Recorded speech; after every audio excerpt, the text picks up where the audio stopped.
Bonsoir, mesdames et messieurs. Le premier budget Marceau est enfin sorti, comme un petit pain chaud, prêt à se faire dévorer. Très attendu par les partis de l'opposition, ils l'ont tous sévèrement critiqué. La députée locale, Mme Sylvie Roy, l'avait annoncé. Toute augmentation d'impôts serait rejetée d'emblée par la CAQ. La hausse de 1 % d'imposition pour les revenus de plus de 100 000 $ n'a pas trouvé preneur. Nous, on a toujours dit en campagne électorale et puis depuis que la session est commencée qu'on était contre les hausses d'impôts. Qu'on pense qu'il faut faire un ménage substantiel avant d'aller chercher de l'argent dans les poches des contribuables. Dans la communauté, la mesure est rejetée moins rapidement. Oui, c'est correct. Il faut que ce soit de l'impôt qui augmente progressivement. Plus que tu en gagnes, plus qu'il faut que tu en donnes à ta communauté. Ça, je suis tout à fait d'accord. À la Chambre de commerce et d'industrie des Bois-Francs et de l'érable, le nouveau budget est plus positif qu'appréhendé. Bon, c'est un budget, je pense, dans les circonstances, leur situation, l'économie présentement, c'est un budget qui, comme bien des gens pensent à ce moment, qui est acceptable. Il y aurait pu y avoir des choses de fait, mais considérant tout ça, je pense qu'on peut vivre avec ça pendant un certain temps.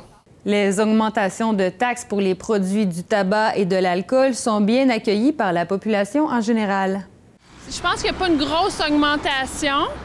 Donc, je pense pas que ça affecte vraiment les gens. Tout ce que ça va avoir comme positif, je pense que ça va être de juste diminuer la consommation des gens pour ceux qui ont des faibles revenus. Ça prend un gouvernement qui a du courage, puis on a un.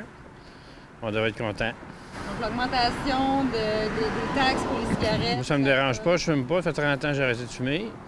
C'est juste bon. C'est bon pour la santé. C'est pas bon de fumer. Faut taxer là où c'est pas bon. La prévision du gouvernement Marois d'atteindre le déficit zéro pour le prochain budget en rend sceptique quelques-uns. Mais la promesse est bien perçue par la communauté entrepreneuriale. Non, ça fonctionne pas parce que il y a 1,4 milliard de dollars qui ne sera pas récurrent. Ça, c'est l'ajustement entre la TPS et la TVQ. Le gouvernement fédéral a dit que l'an prochain, il verserait 1,4 milliard de dollars pour ajuster ça. Mais cette somme-là, elle ne reviendra pas l'année d'ensuite. Il se fie sur quelque chose qui est non récurrent pour dire qu'ils vont avoir un budget équilibré de façon récurrente. Bien, le point qui a été, je pense, le plus important, c'est de considérer le déficit. Je pense qu'on n'a pas le choix. En tant qu'État comme on est, il faut que le déficit soit une préoccupation quotidienne. On ne peut pas continuer à vivre et accumuler des déficits. Alors, pour moi, et je pense pour la majorité des gens, c'est la bagarre au déficit n'est pas finie.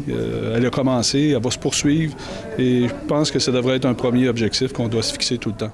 Reste à voir maintenant si le gouvernement restera en poste jusqu'au budget 2014-2015. Faire plaisir à tout le monde, c'est vraiment difficile.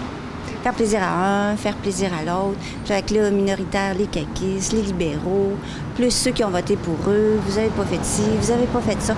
Mais dans le fond, moi, je trouve que pour le petit peu de temps qu'ils sont là, je trouve que déjà, ils ont mis des choses en place, gentilles d'eux, tu sais, des choses qui fait que c'est sûr qu'ils ne pourront pas tout faire en 6 mois.